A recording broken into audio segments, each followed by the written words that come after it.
BeastNet is brought to you by James Safety Services in partnership with OCR Buddy and OCR Strong. Here we discuss all things OCR and fitness related. Welcome to BeastNet. Today on this special edition of BeastNet, Pretty Mike talks with Coach Megan Beck, the OCR trainer, catching up on the last month, talking about your lower legs and how to be more effective on the trail. So how are you? I am exhausted. How are you? I'm feeling okay. I'm a little bit exhausted. I'm actually trying to get the consistency back. So I've been doing a bunch of stuff, but then I started feeling some issues in my knee. So I've taken the last couple of days to keep moving, keep doing stuff, stretching, stuff like that, but also like ice the knee and keep the knee from going bad. So Okay, what's going on with your knee? the typical. I mean, my knee's been messed up since I was in junior high. So it's just every once in a while it just gets sore, and it just wants to. I need to. Yeah. So it's. I don't know how to explain it. It's on the inside of my knee, just soreness, tightness. When do you normally feel it? When I pushed really hard. Usually like this weekend, I felt it after this weekend. I did a workout with my friend Brian. We did it was 400-meter like sprints, then 29 squats with an 80-pound sandbag, and we did seven rounds of that. And it was pretty Okay. much, so I think it was after the sprints and then the squatting. My knee was not happy. How often are you activating your glutes? Probably not enough. I mean, honestly. Probably mean, not enough. If I have to think about it, because I'm like, probably not enough. So Knee problems are often contributed to either the hips and or the ankles. So it could be something of both of them going on, Mhm. or just one or the other. So I start by asking about the glutes, because especially if you're sprinting or running of any kind, that requires a lot of glute and hamstring work. And if your glutes aren't activated, your hamstrings are going to take over, and then they can't do what they're supposed to do, like with the knees and support the knees, because they're doing the jobs of the glutes. But Makes then a lot of sense. also, like if your calves are tight or your shins are tight or something is going on at the ankles, that will also cause some pulling at the knees. And then if the hamstrings aren't working properly because the glutes aren't working properly, then the calves are like, oh, wait, don't worry, I got the knees. And your knees start bothering you a little bit more. I would guess, I mean, partly just because of the other parts that are sore, it's probably me not activating my glutes and my hamstrings are doing all the work, because that's the other part that is sore is my hamstrings. And I think part of the Okay. problem I run into too is I do stuff like that, but then like Monday and Tuesday, I spent more time in the car than anything else. So I sit a lot Yeah. driving. Like tomorrow, I've got 6 hours of driving for like 4 hours of teaching. Ugh, that is miserable. Yeah. And that's been the hard part. I mean, luckily the last couple of weeks haven't been as bad. That's been one of my hardest parts about getting consistent is I spend so much time in the car that I'm just, and it doesn't sound like it should be, but it's mind numbing, and you come home and you're exhausted Yeah. from just sitting in the car. So for me, that's been one of my hard parts of getting consistent, because by the time I get home from sitting in the car, I'm just like, I'm done. Mhm. So I've been, luckily the last couple of weeks hasn't been as much driving, so I've been able to start getting consistent and moving again. But then I'll have something like where my knee starts bugging me, and it's like, okay, I need to back off a little bit, because I know what happens in the past where I push through it, and then all of a sudden now I've got, instead of just a slight knee pain, I've got lots of knee pain. So Instead of just backing out of it, what are you doing for like rehab for it? I've been stretching, like I said, trying to do, stretch, open the hips, mainly stretch my hips, stretch my hamstrings, and my quads, and then rolling those muscles as well, trying to deal with the muscles around the knee to try and make like them loosen up. Because a lot of times it seems like when my knees bugging me, kind of like you said, I will feel more tightness in both my hamstrings, my quads, like the upper legs, and then also in my calves. So I'll try and roll those, stretch those, get my legs. If I can get my legs feeling better, I've also got the air massage, whatever, the air leg thing that you put in and it squeezes your legs. Mhm. That seems to get blood flow, makes it feel better. If I can get the muscles around the knee to loosen up, a lot of times it'll start feeling better. It's not, and that's one thing I figured out years ago. It's not just like you said, it's not just the knee, it's the muscles around it. And if I can get those muscles to loosen up, it starts to feel a little better. But just because your muscles are getting looser doesn't mean they're getting stronger. No. So No. what's to say that as soon as you go back, it's not just going to keep acting up? Nothing. I mean, honestly, it's been a cycle, like I just said, for years. So it's probably what my problem is. I just keep loosening them up and getting them whatever, but then I go back to what I was doing and it makes it worse, or makes it happen again. It's been one of those things because I've been dealing with my left knee. I hyperextended it and did the initial damage in junior high. And then it's been pretty much a problem off and on ever since. So like when I was running the first time, when I really started running, probably in 2010, 9 and 10, that's what stopped me from running. I did a half marathon and partway through my knee popped. My left knee popped. And of course, because I'm stupid and we all know this, I finished the marathon, the half marathon. And by the time I finished, my knee was just killing me. And I had to stop like everything and like rehab the knee for almost 6 months. And that's kind of my problem is I've learned as I'm getting older, like, okay, when a massive pain like that happens, you need to stop, and figure it out. Where before, I just push through and then all of a sudden it's like, okay, well now because you pushed through, now you've done what should have been like a minor injury is now a major injury. So Why not find a happy medium with that? You don't have to stop because true rest isn't always a good thing. It can be detrimental, Mhm. Particularly when you're injured, because your body is injured for a reason and Yeah. you need to figure out what that reason is and fix that.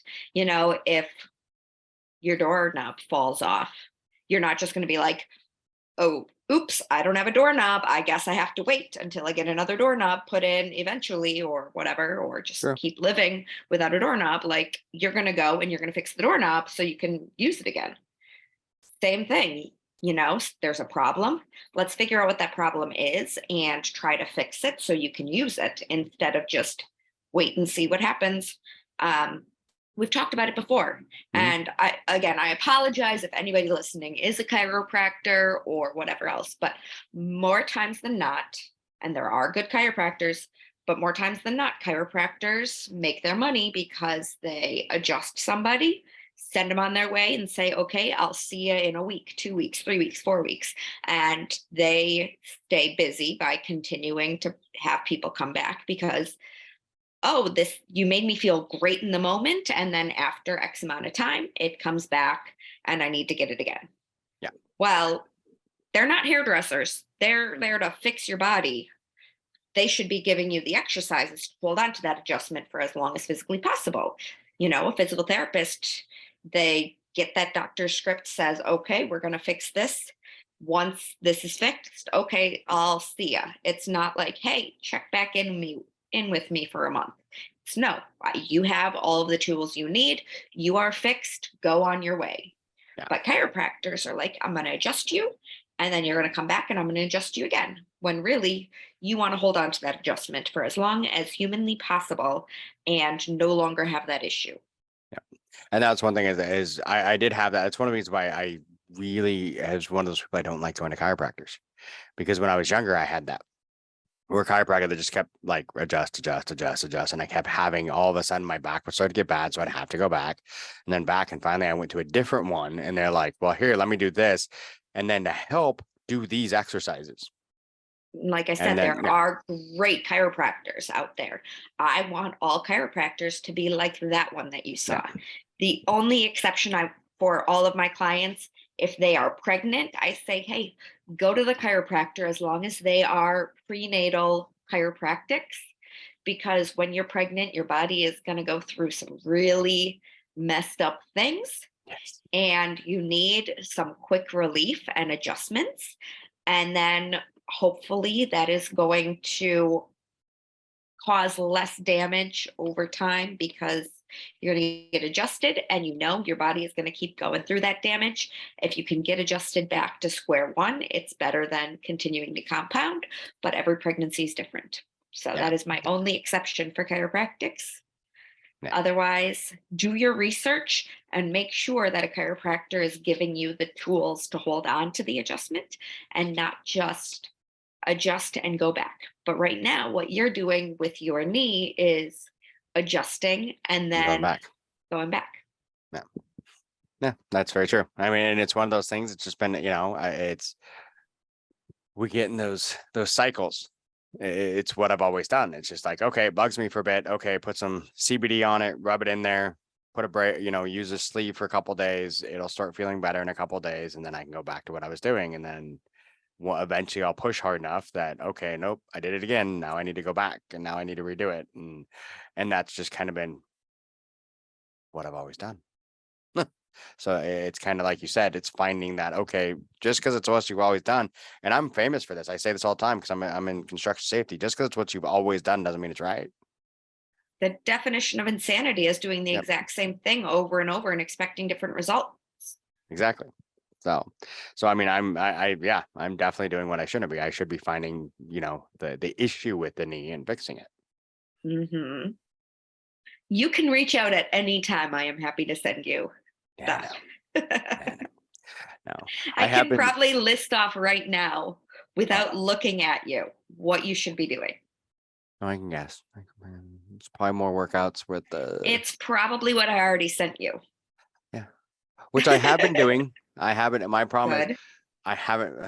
I'm not as consistent as I should be, and like I said, that's been my biggest issue, and we know it is my consistency. Is when I lost all the weight and did everything and I was consistent, and that's been my biggest problem recently. Is I'm just staying consistent. It's like we always say, every excuse I can come up with, I come up with.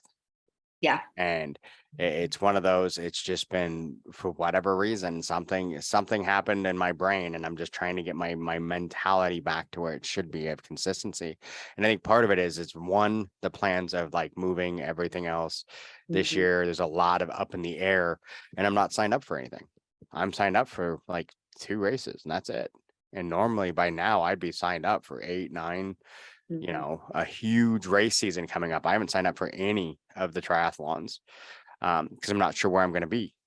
Right. So it's one of those, and I think that's part of my mental issue right now, is there's just not a whole lot that I'm looking forward to. And the 2 races I'm looking forward to, one of them is, it's 24 hours of just movement, and I can do that. We know that mentally I'm insane enough that I can just keep pushing myself forever until I fall apart. And then the other ones, the Ragnar, which again is just, it's not a lot of running, but I mean, it's just more running. And it's like, well, we know I can do that. So it's trying to get my mentality. And I know that's my biggest problem. And I mean, this is Mental Health Awareness Month. And that's one of my big issues right now, is just the mental, it's just not there, not where it should be. And I know that, Mhm. but knowing it sometimes isn't what fixes it. Yep. Yeah. It's a tough one. It's one of those ones that's always been like the hardest for me, is once I get in a rut, it's sometimes hard to like get back out of it. Sometimes you need to sit down and just lay out your goals and make a plan. Yeah. And it's tough because I actually did that like a month ago. I sat down, actually got a book, wrote everything down. This is what I want to do, to just put out a plan for each day. And then like that was great for like an hour. And then all of a sudden my brain's like, so it's just, like I said, no one can fix it but me, and I know that. And I've got to figure out where the disconnect right now is in my brain, and it's a matter of figuring that out and fixing it.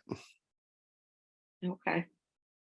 I don't know how like I said, it's been a tough one for me because I was pushing hard for a long time, and then it was pretty much, I think it was the second time failing on the Ironman that my brain kind of like stepped out for a minute, and I've had a lot of problems with getting the motivation ever since September. So, and then of course, having no motivation for a while, now all of a sudden I'm like, okay, I want to get going again, but I've gained some weight back because I had no motivation for 4 months. So now it's just kind of like, it's that snowball effect that I've got to stop Mhm. and turn it the other direction. So Okay. just not sure how sometimes. What would make you happy right now? in the moment, not in 6 months. Right now, what can you do that will make you happy and get you moving? I think just to have a direction and to follow it. I mean, to get that direction, to have a clear direction of where I'm going and why. And I think, like I said, that's one of my big things is I don't have a clear direction of where I want to be and when, if that makes Well, sense. let's look short term. You have your 24-hour race Yep. on the calendar. That's what, June? Mhm. So just And over a month. Oh shit. and you have the Ragnar. Yeah. Which is I a month think after that. you just had your oh shit moment. Yeah. Sorry for swearing, Okay. but that is your direction right now. Yeah. Because I just That thought about that. That's a month away. that is the only thing right now you need to have your sights on. Say, what is going to get you to that race? What is your goal for that race? And what will get you to that goal? Because you know you can do the race. Mhm. But would just doing the race make you happy? No, I want to beat the mileage I did last year. Okay. So, what can we do in these, 6 weeks or so?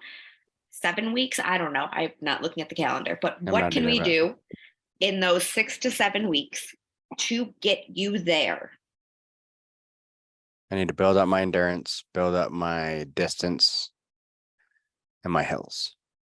Okay. So, start with time on your feet Mhm. and say, get your zone 2 long runs in. Probably because it's a 24-hour race, go 2 days on the week. I'd say give it a Saturday and Sunday because those are the days you can dedicate to it. Go one longer day, one a little bit shorter, both zone 2. Bam. That's what you need to focus on. And then if you have another day during the week, give yourself hill repeats. Yeah, And good idea. then if you have any more time after that, get on your bike. The cardio will get me going and yeah. And That's a good then idea. do the maintenance work for your knees. Right now, I don't care as much about upper body for you. Work your lower body, get in your glute activations, get in your hamstring work, focus on your posterior chain, because at the end of the day, your posterior chain is going to get you up those hills. I care less about the squatting. Do your deadlifts, do your single leg work, and then go run up some hills, run slow, run with friends, and focus on that. Make Dawn get out there and run.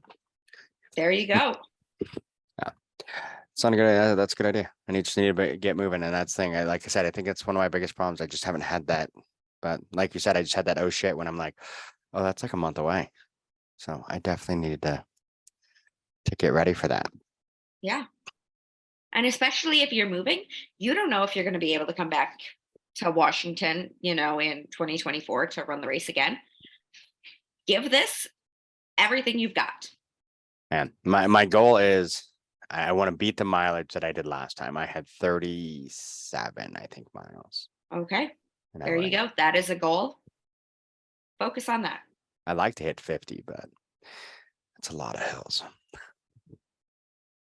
It's a I think good I can goal do it. though. I think I can do it. I think last year I had a chance last year if it wasn't for the fact that last year I made because last year I had 7 hours that I didn't race because I messed up on my food Yeah. where I ate something that I made the mistake of. We all know, we've all talked about this. What do you never do on race day? You never eat food you're not used to. Mm-hmm. And that's what I did. I had a cup of noodle and all that, like the sodium Yeah. like I had that and I went out and I made it less than a mile from camp and like every part of my body started cramping. Oh, And I'm like, oh yeah, because I don't eat salt like really at all. So all that sodium and everything, just I'm like, nope, done. We're done for the night. So I missed about 7 hours there. So if I could keep moving like I did last year and not eat the wrong stuff, and stick to my plan and my diet like I plan to, then I should be okay. And I should be able to get close to 50. So I like to set 2 goals for a race as opposed to just one. I like the short goal and the stretch goal Mhm. because a lot of times what you you think you can hit one goal, but then there's one big goal that you're like, ooh, that would be really great to get to, but I know it's going to be a push and we'll see how we're feeling in the moment. So you're happy meeting that short goal, but you really want that stretch goal.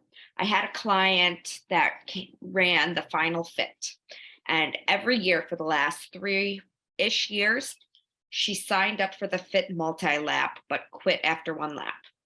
And this year she said, you know, I'm going to go out. My goal is 3 laps. And I'm like, okay, fit. It's a 3-mile course with 1,000 feet of elevation. You've ran Killington before. So obviously, you get in from your first lap.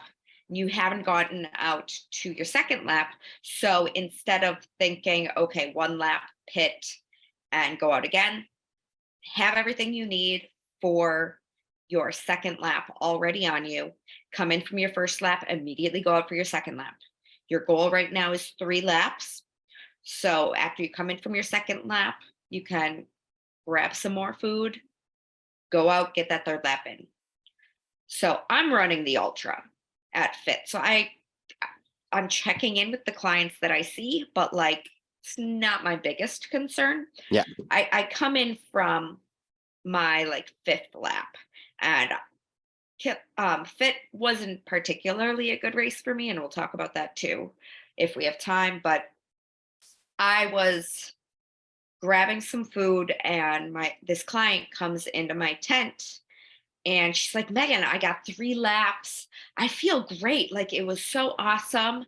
And I had run into another friend who was also doing the multi-lap. He came in from his 4th lap. We like ran into each other when he was on his 4th lap. And he's like, I think I'm gonna turn in my timing chip. We come in and he talks to the person at timing, and he's like, well, when is multi-lap over? And they said, you know, you like you have until 4 p.m. It was like early afternoon at that point. He's like, oh, well, I don't know if I'm going to go out for another one, but I'm going to hold on to my timing chip just in case.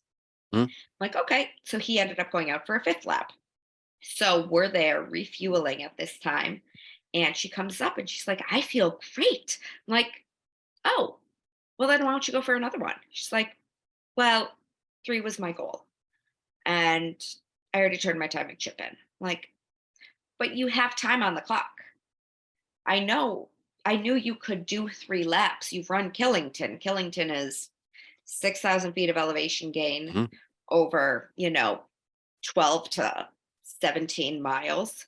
3 laps with 3,000 feet of elevation, that's only 9-ish miles. Like she could have theoretically done another one, but because she had it in her head only 3 laps, she's like, oh yes, I hit the 3, I'm good. I'm calling it a day. When she realistically was like, I feel great. This was such a good race for me. Like my obstacles are hitting. Okay, my 3 laps are in. Yay. Like challenge yourself. Mhm. And just because you hit that short goal, how much more can your body go for? Especially in something where it is a multi lap and you have time on the clock. If there is still time left and you're feeling phenomenal, why not see what more your body can do? Yeah. No, I like that idea. So yeah, so I think my short goal on this race would be 38, so I could pass what I did last year. Mhm. But my long goal would be 50. Perfect. I love that. My long goal would definitely be 50. So that would be a good one to hit too. Because it's one of those things. It's actually 50 is that odd, weird number for me. I've never hit a 50.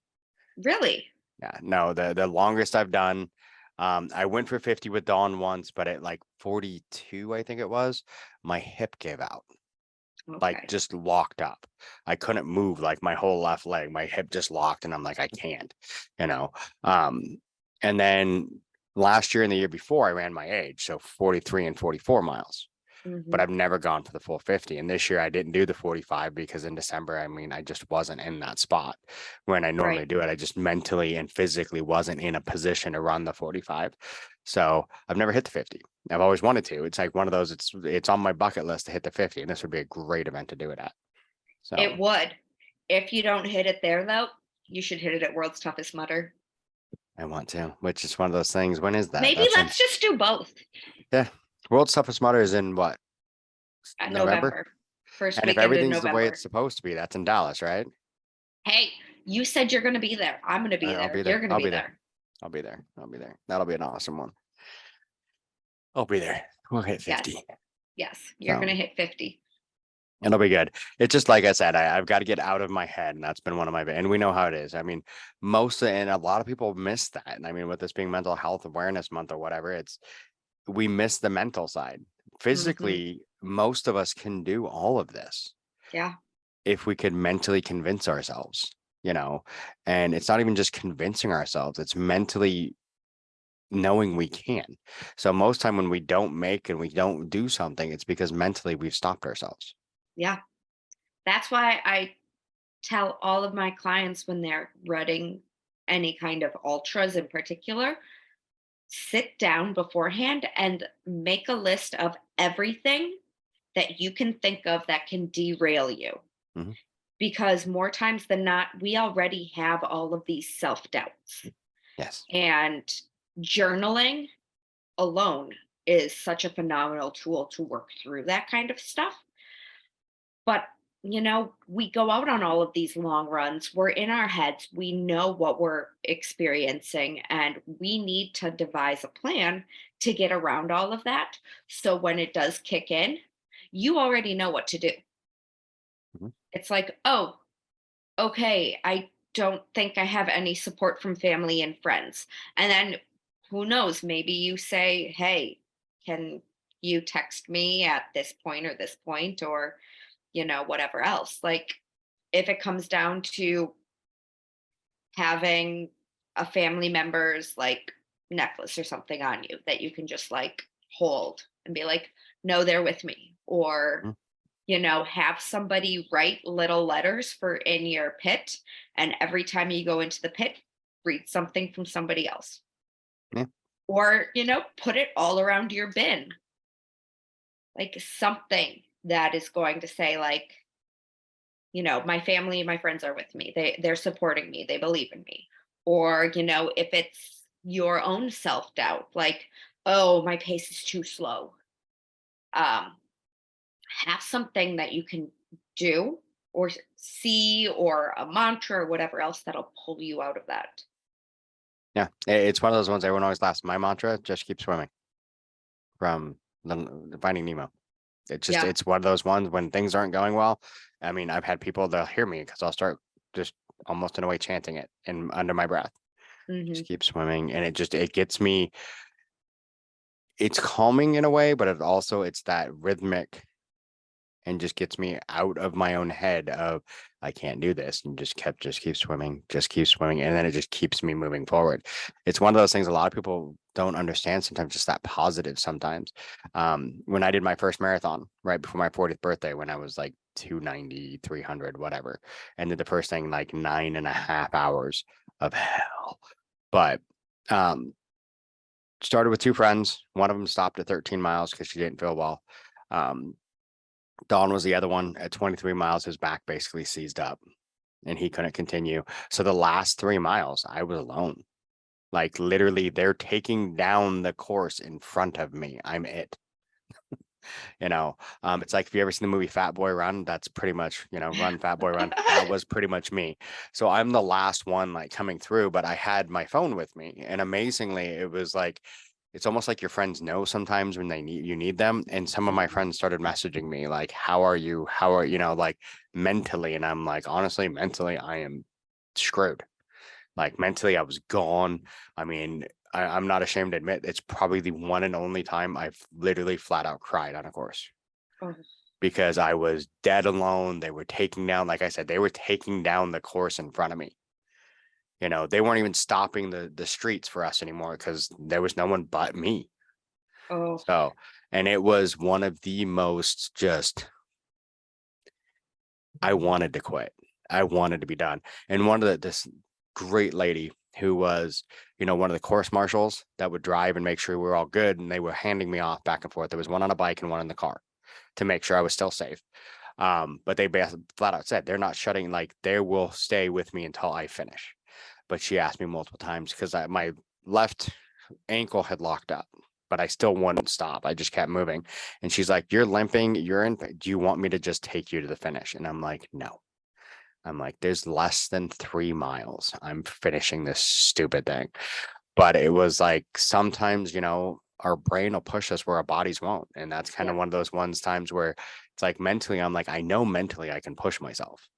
But at the same time, I want to push myself in a way now in a healthy way to where when Mhm. I go to do that, I'm not completely like the last marathon I did. I wasn't wrecked by the end of it. I was still like, I actually feel like I could go run a little bit more, you know, and that's where I want to be again. I don't want to be on that, I know I can push myself through it. I know I can do all that, but I don't want to, if that's the right word. I mean, I want to be able to do it in a way that I'm not destroying myself. Because after I finished that race, I couldn't like get off the couch for like 3 days Mhm. because my leg was locked up. I mean, Don's got a video of it when I'm running for like the last 100 feet, I couldn't run correctly because my ankle wouldn't move.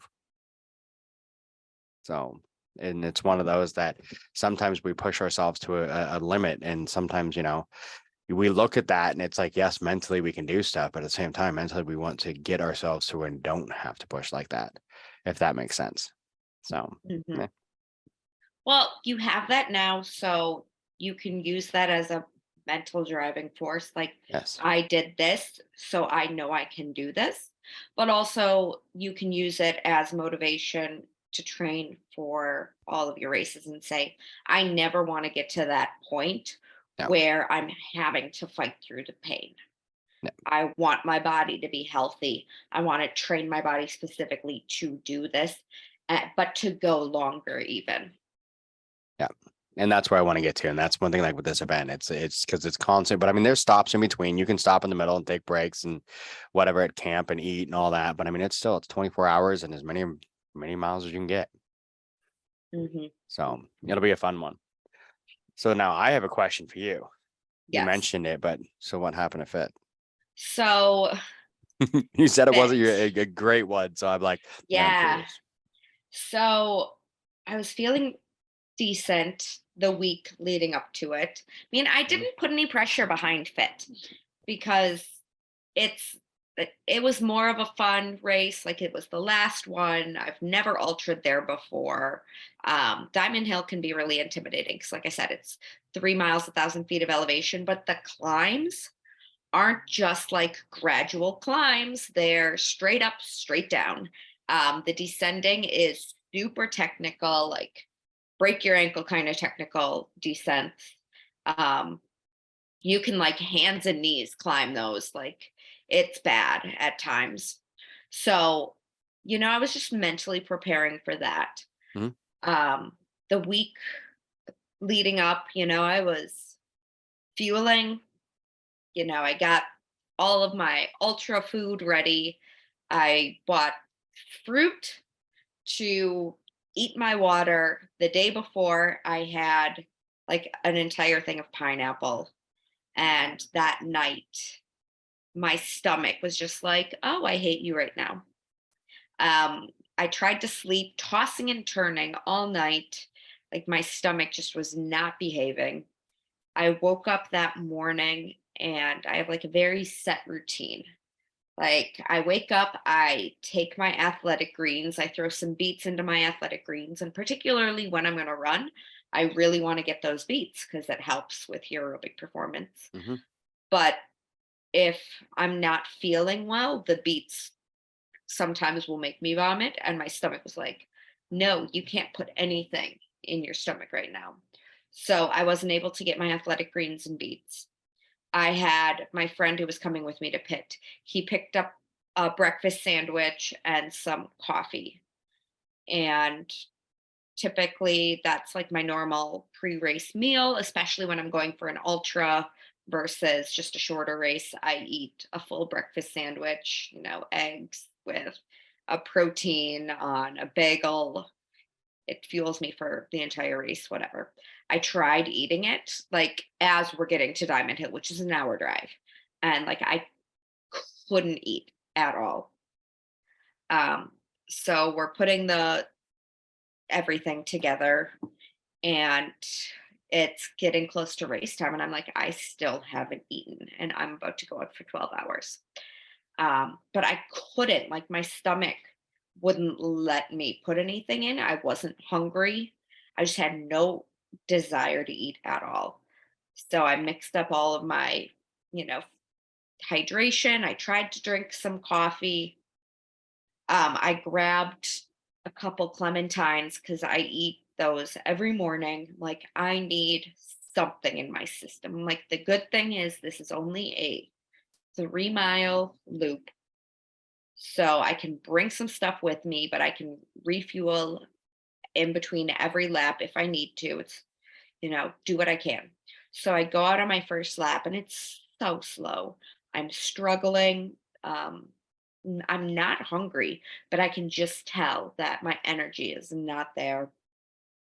Um, so that takes me well over an hour. It's so slow, even with the climbs. Mhm.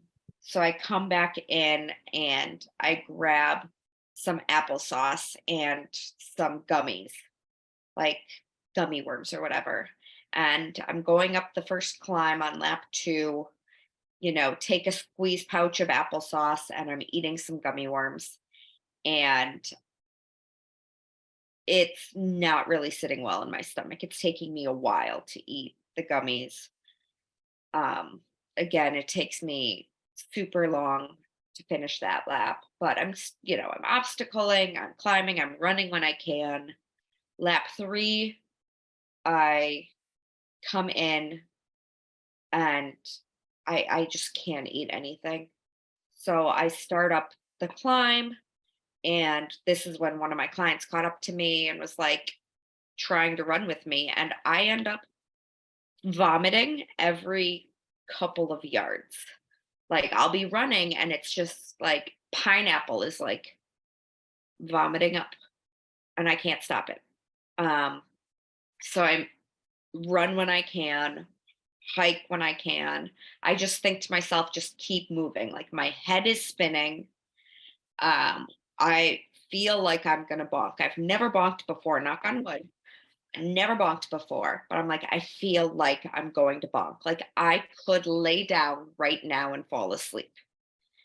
Um, I'm like really scared. So I'm again running when I can, just thinking, get to the finish line, get off this lap. Um, Fit is a great obstacle course race in which he says it's just a challenge, if there are backups at obstacles or you feel like you can't do an obstacle, you don't have to do an obstacle. It's not mandatory completion for the ultras. It's do what you can.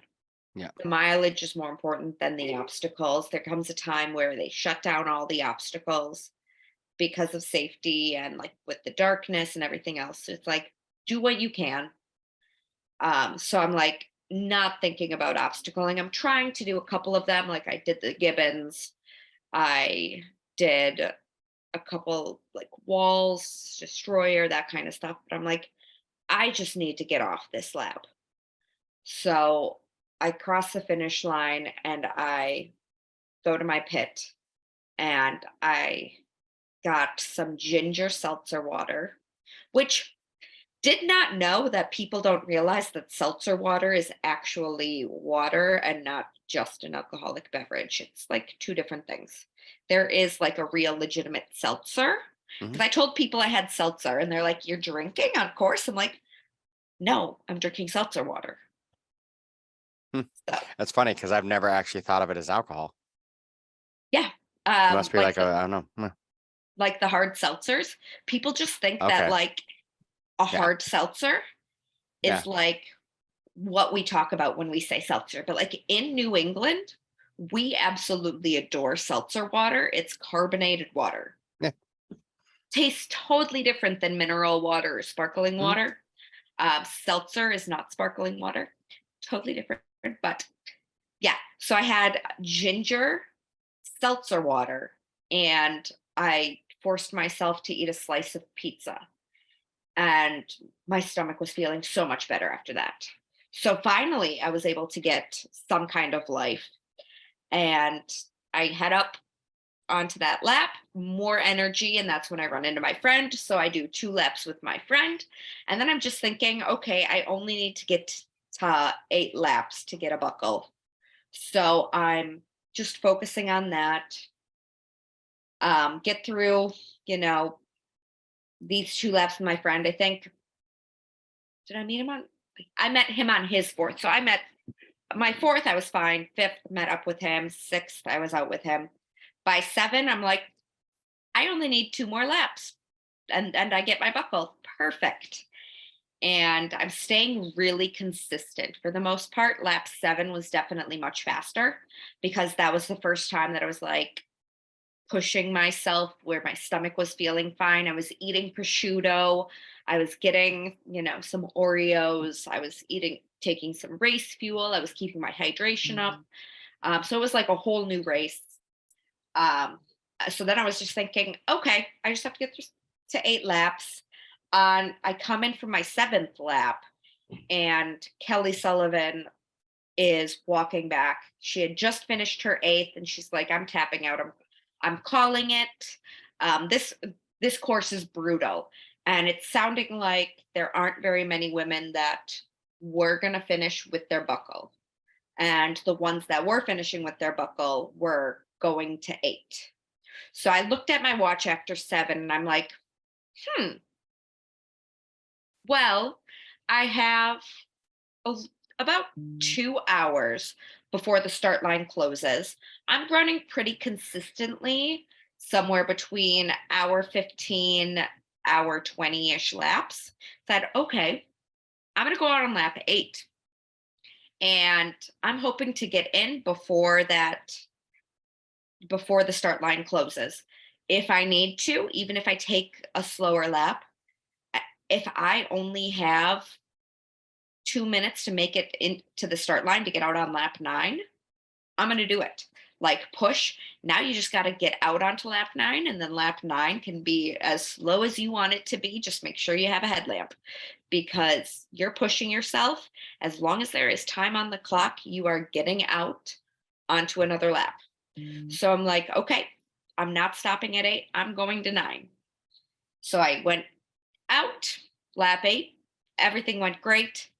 And I got out onto lap 9 with 15 minutes left before the start line closed. And I walked that entire lap. I was just thinking, I don't know how many other people are out on a 9th lap, but you did it. And, just be proud of yourself. So I came in and we checked the results, and it looked like, well, not it looked like, there's um, their results were a little messed up because Yeah. the whole you can finish at any time. So it recorded the person who turned their timing chip in, even though they only ran 3 laps as first. So we had to go and figure out, who's still on the course and whatever else. And it turns out that I finished second. So they handed me a second place medal. It was like so dark at that time, like going down the mountain with a headlamp. I was just thinking, don't break an ankle. Um, so I got out. I came back in the dark. They handed me a second place medal. And I'm like, what is this? Like, didn't even think this was a possibility. Um, Looking back at it, my heart rate never spiked. I never touched zone 5. It was a 13-hour base building run.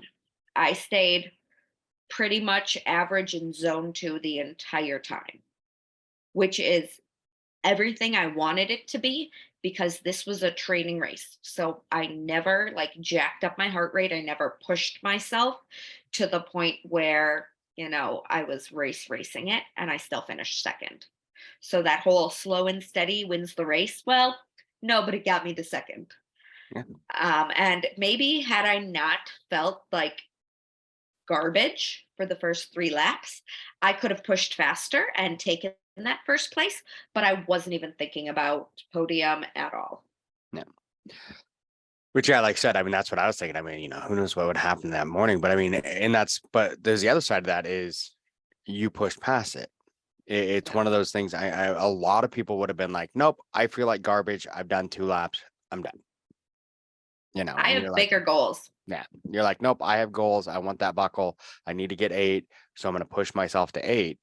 And you push past all of that stuff in the morning. I mean, we all have our morning like routine before a race. Mine is coffee and bananas, but and that's always before every race, coffee and bananas. I love my coffee. I'm a coffee fiend. Now So I'm just looking at monkeys on coffee.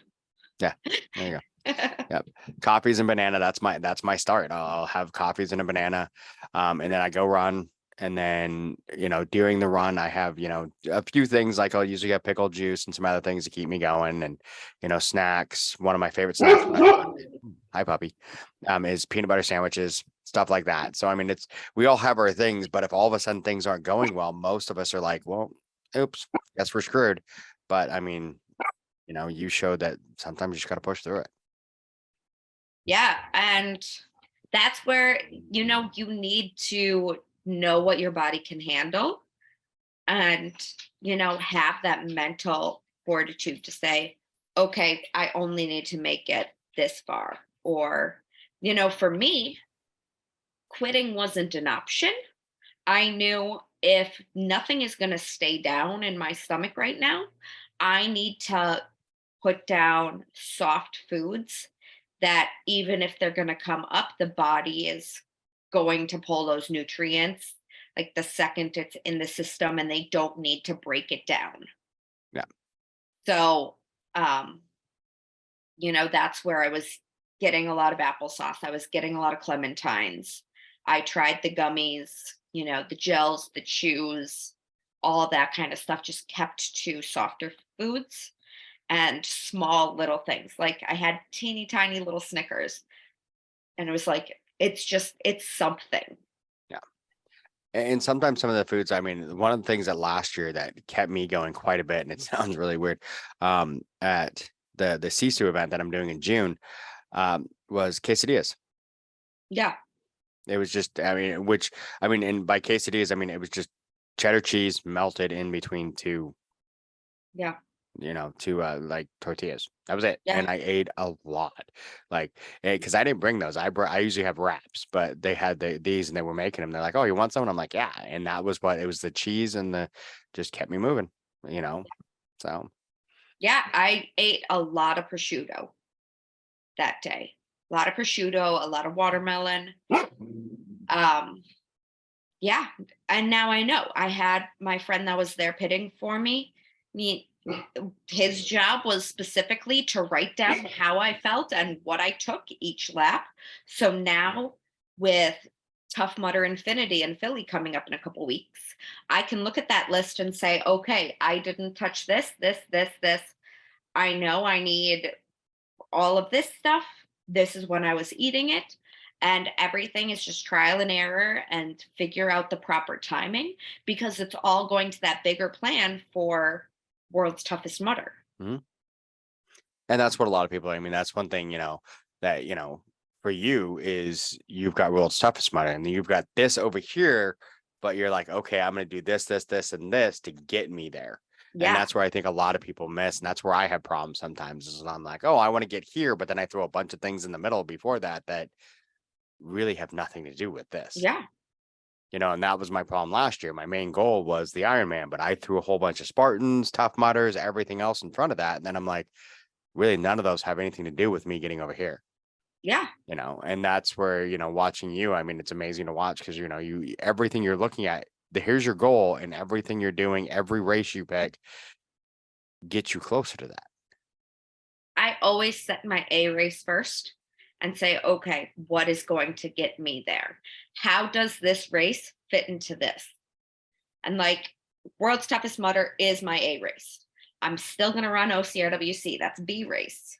So I know OCRWC is probably not getting me to World's Toughest Mudder, but I can still take some valuable information from OCRWC because I'm racing back to back to back. So that's going to test my body over maybe that 24-hour time period and say, okay, I don't plan to stop at World's Toughest Mudder, but in the event that I do and I sleep through the night, can I wake up and get back out there and keep going? Or how does my body feel with, this back to back to back? I mean, I train, Saturday and Sunday back to back anyways, but, I still can get that at OCRWC. But then, I'm running the Holy Grail for Tough Mudder, not because I want whatever the Holy Grail is, but more because I want as much practice as possible. I've only ran one Tough Mudder in my life at this point. So get me out to infinity, get me on all of those obstacles. But also I want to see how I hold up, contender status, or who knows, maybe I can push to elite contender, although it's not looking likely with the standards they've set for infinity, maybe for toughest. But again, like short goal contender, stretch goal elite contender. But I know this year it doesn't actually matter. Everybody can go for podiums, and I don't expect a podium at World's Toughest Mudder, but it gives me a purpose. So looking at fit, I said, okay, we didn't know what contender status was, or elite contender, or both of them, when I went out for fit or when I was making the plan for fit. But I was thinking in my head, based on what it was last year, okay, for infinity, it was like I need to get 40 miles.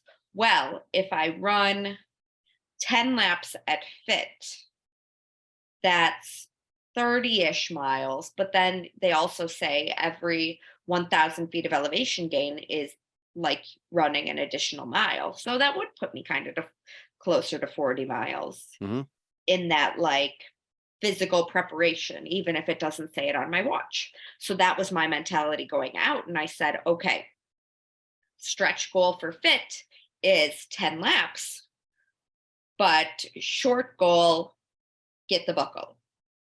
And then I was telling myself, this is just a training race.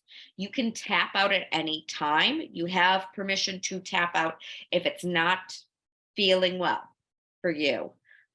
But, challenge yourself. And I've gotten into the habit of telling myself this, when I go out for my hill workouts or my training runs, whatever else,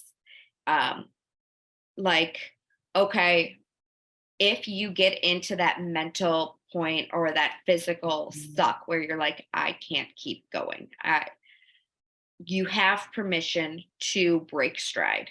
You have permission to tap out. Because I think that I put such high expectations on myself that then I let myself down if I do. But so I started saying, it's okay. Yeah. If the time comes and you need to tap out, you can tap out. And I have never actually broken stride or tapped out or whatever else when I give myself permission. Because at the end of the day, I'm like, well, I know I told myself that I can, but I don't feel that bad. Or this isn't something that I can't recover from. Had, I been vomiting up everything that I was attempting to eat, I probably would have tapped out. Or if my laps weren't consistent, if they were drastically decreasing, if I was spending a bunch of time in my pit, I probably would have tapped out a fit. But at the end of the day, I was like, I'm only throwing up the pineapple that I ate yesterday, so I must have had some bad pineapple. I'm keeping down the oranges, the watermelon, the applesauce. Okay, I don't feel the urge to sit in the pit. Yeah. I'm going to go again. I'm going to keep going. And the more I could get my stomach settled, get whatever was bad in me out. It's like, no, I'm fine. I can keep going. I don't need to tap out. And then competitive mode kicked in and was like, wait, I can do more than just my stretch goal. I'm strong enough for this. Yeah. Well, I think that's what a lot of people get too. Is, I mean, it's one of those things that there's that fine line between giving yourself that option to tap out and pushing yourself to a bad spot. And I've had that a couple times where I've been like, okay, yeah, I think I injured something, but I told myself I was going to finish this, so I'm going to finish it, damn it. And then being on other races or other things where I'm like, hey, if I continue right now, I'm putting my future goals Mhm. in jeopardy, because it's like I have an injury that if I don't take care of this and if I don't stop now, I'm not going to be able to do this later. Yeah. And I And think, that is yeah, exactly why I give myself that permission. Because at the end of the day, yeah, I love fit. I want to be out there to celebrate the final fit. But the final fit isn't my goal. It is way too early in the season to be running a 12-hour, a 24-hour race. So if I need to tap out, I have to think long term and what would suffering at a 12-hour race in April, how could that derail me for November? November is when the big yeah. dance is, not April. I don't need this, so I can tap out. And I think a lot of people to forget too how much that can affect, because it might be, you push a little bit, but if you injure yourself enough, or injure yourself now in April, now you got to step back to deal with that injury, and now all that training you would have had building up to November is now jeopardized, Hmm. because it's not just, oh well, that's 6 months away. It is, but an injury now can affect so much. I mean, even just a pulled muscle, Yeah. if I pulled something in my calf or something like that, or my leg, that's a month ish, depending on how bad the pull is, where I have to take it easy and train differently. And now, how much is that going to affect my goal later in the year? Yeah. But for me, with that fit race, you know, not tapping out taught me a lot too. Mhm. Yeah, I told myself I could, but when I was out on those laps, when I thought I was going to bonk and saying, just get me to the end of this lap, I feel like I can lay down right here and just fall asleep, thinking, okay, this is teaching me a lesson.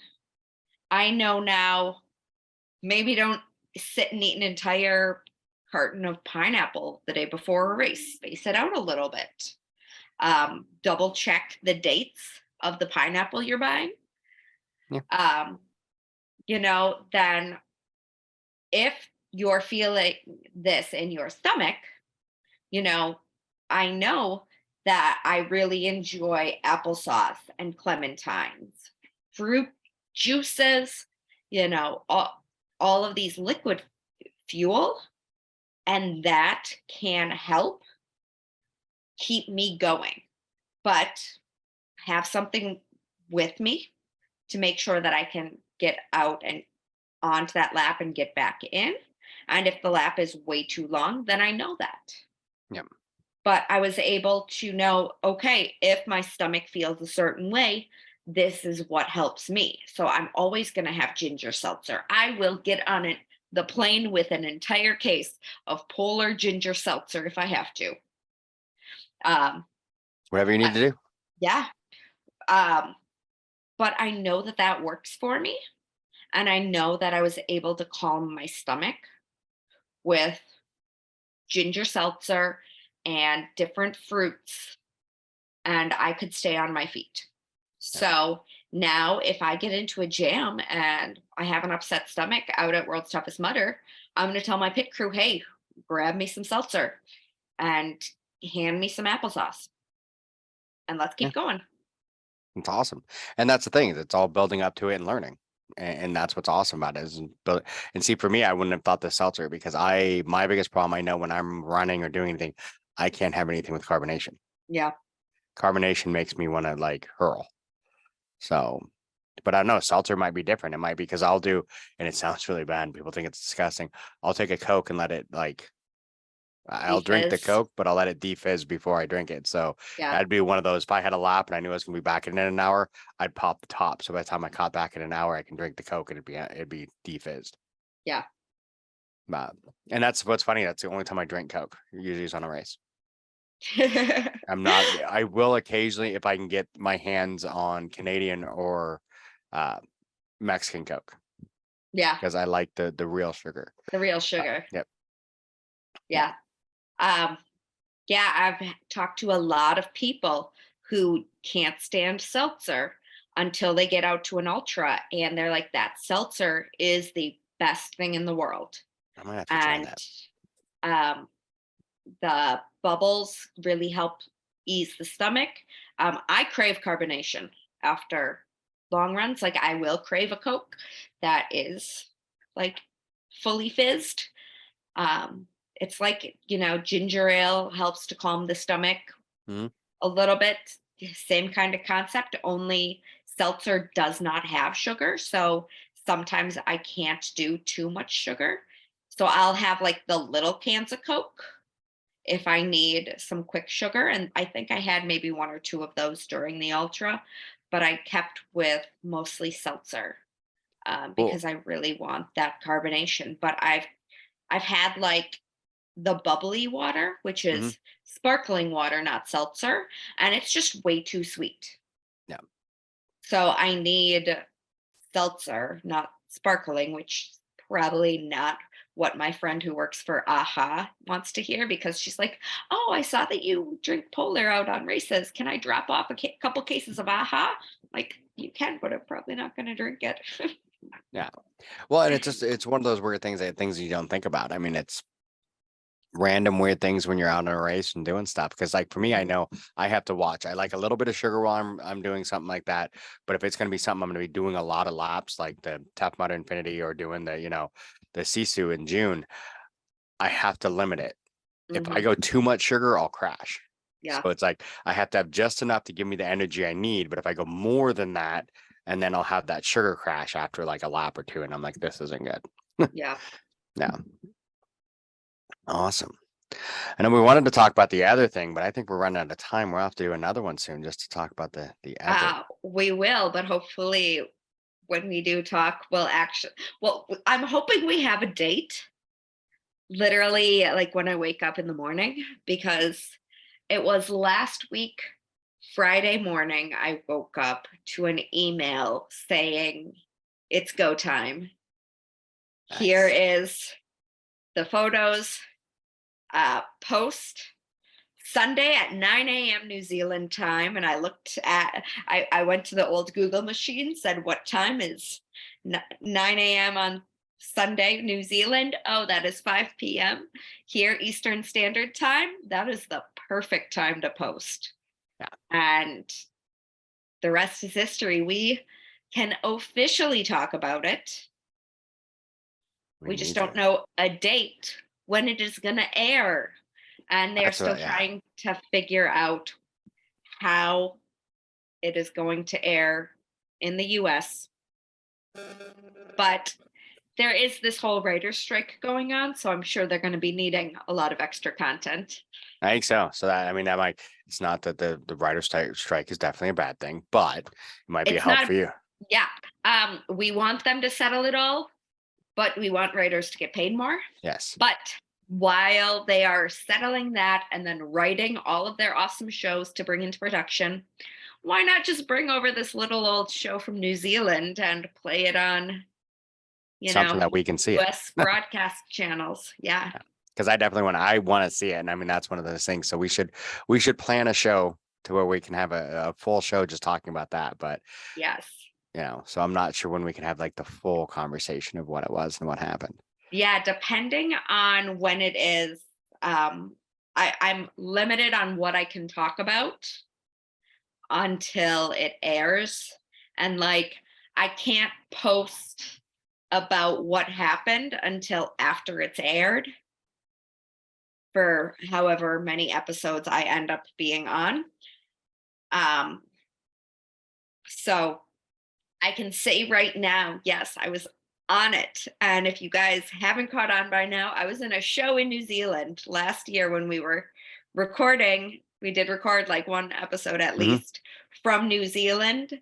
And I was there for an adventure show where me and a partner went out with 7 other teams of 2.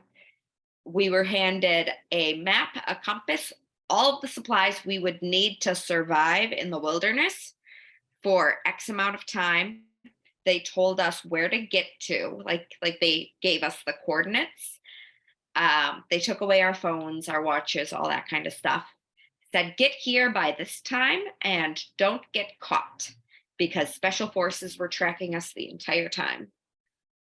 So that is coming out sometime in May. I don't have a date yet, but it is happening. Nice. I want to see it. That sounds awesome. Yeah, it is called Tracked. It is put on by Warner Brothers Discovery.